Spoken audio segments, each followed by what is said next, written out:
Sid Hayes, third party. Now we have a room full of people who I'm sure have some questions for you. We've got some microphones out in the crowd. Just raise your hand and we'll bring a microphone to you. Just stand up, speak clearly, and ask your question. You guys are? I can't see these lights. There's a hand. There's a hand. Okay. There are hands.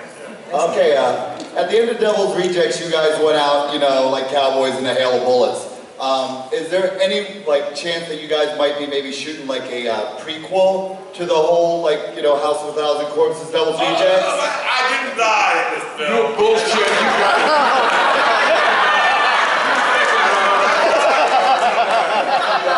You see that the sheriff hit me one time in the shoulder with the axe. I fall behind the car, and he hits again, but you don't see where the axe falls. The axe did not hit me, he missed. I got up and drove away. Oh, what the hell? Yeah, we should do a prequel. Let's have a vote. Let's have a vote. I'll tell you what, if you can find a makeup man that can make us all look younger, Let's have a vote, you know, because this is something that's I know been galling poor Ken for a long, long time. Let's have just a vote here. How many of you think that Ken didn't die? How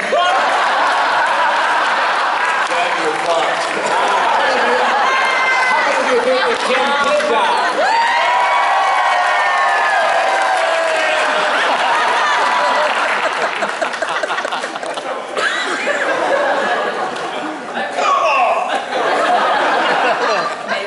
Ken, you're well loved. well, you know what? Here's the story. I don't think I killed Mike. I did a film called Texas Chainsaw Massacre 3.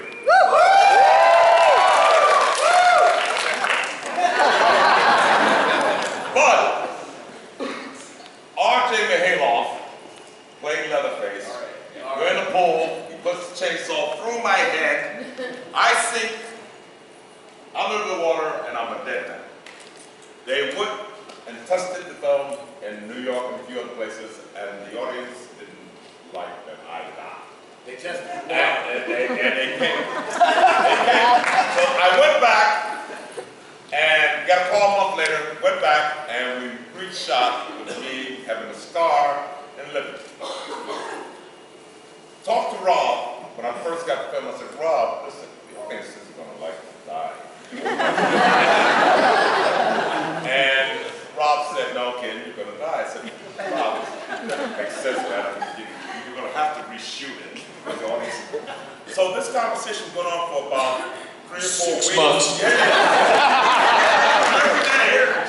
Rob, listen, about that death scene, Rob. Click! Next day, Rob, click! Next day, Rob, the death scene, Rob, click! I get on the set, first day on the set, and guess what we shoot? He said, we're getting rid of your ass right now.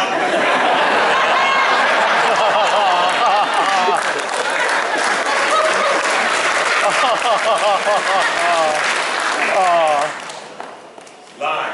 Gee, that's terrible. Anybody get a question? I might ask you a question. Hey, you're taking my job away from me. What's going on? And you don't even have a microphone. You're dead, damn it.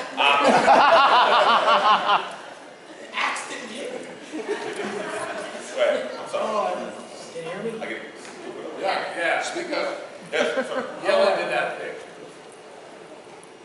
Give him a mic that works. Well, I can hear you a little bit. Well, the first thing I want to say is thank you all for being part of the best hardcore gruesome movies that Rob Zombie's ever did. It's one of my all-time favorites. And I have one question for Bill. The scene where you and Captain Spaulding and Beatty were being tortured by Sheriff Wydell, and the first torture is him stapling pictures on your chest. Did he really do that to you? Oh, absolutely. because my hands have healed from where they pounded those nails. Took a couple of surgeries. Yeah, all of that is real. He pissed me off that day, and I told him to put half-inch staples in the gun. Yeah. And and that happened to Sid too. Sid was William Forsythe. Sheriff Wydell was whacking you with that cattle prod, right? Yeah. And that's a couple of stories. There's a story for Ken. Yeah. So he was supposed to hit me with this cattle prod. I said, "How many times are you going to do it?" He says, "Oh, well, I don't know." I said, "Well, you better figure this shit out." You ain't fucking with my head, okay? And so I forced him into doing that. But it was kind of, he kind of went out there that day. He enjoyed. He enjoyed. Yeah, he enjoyed some of that shit. We were chained to the chairs. Yeah, definitely method.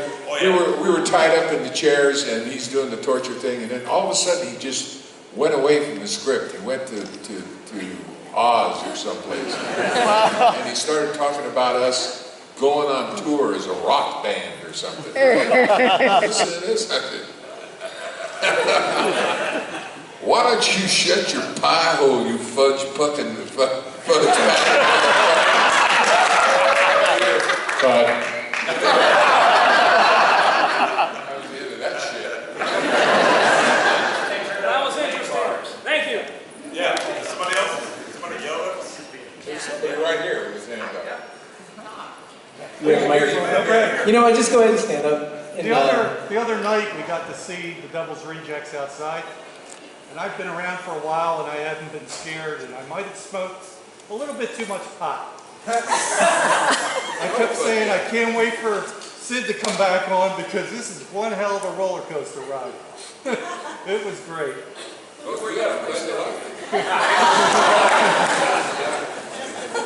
must have been great pot, huh? You're now obliged to share your stash with the room.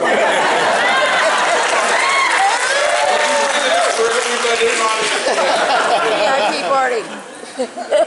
Easy killer. So you each had so many memorable lines in the film. What, if any, did you ad-lib and got left in the movie? Well, I'm sorry, what was that? The better question would be, what lines did I not? I don't know, I just, one of the first things that we shot with me was when the guys come in to rob the store, and the guy says, "Stick him up," and I went like that, okay? Rob fell out of his chair, he fucked up the tape. And so then I just went, that's what I went for. I went for getting Rob out of the chair and onto the floor. And so I just kind of had to ad-lib a little bit to do that. Yeah. I found that with Hunts and Corpses, it was Rob's first movie, so we were on a pretty tight leash in terms of staying, following the script. But I did get in an ad-lib for Devil's Rejects. We had a long scene. I'm there with Banjo and Sullivan. We drive up in the van to the kill site, as I like to call it. And we get out of the car. We have a long walk to where we have our fracas. And so we're just kind of walking. There's nothing in the script. And Rob says, why don't you say, is that your wife's pussy stink on my gun? I went, what? I went, okay. So I said, is that your wife's pussy stink on my gun? I said, hope it don't rust the barrel.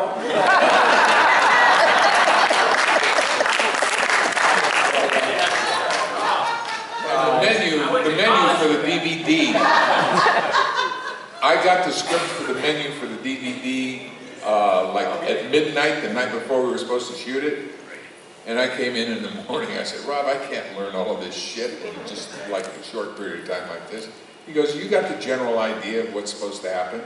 Just do it." And he gave me a jelly donut and a porno magazine and said, "Go." And Sid is still with that jelly donut.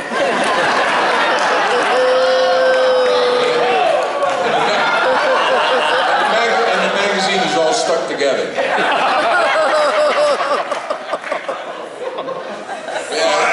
The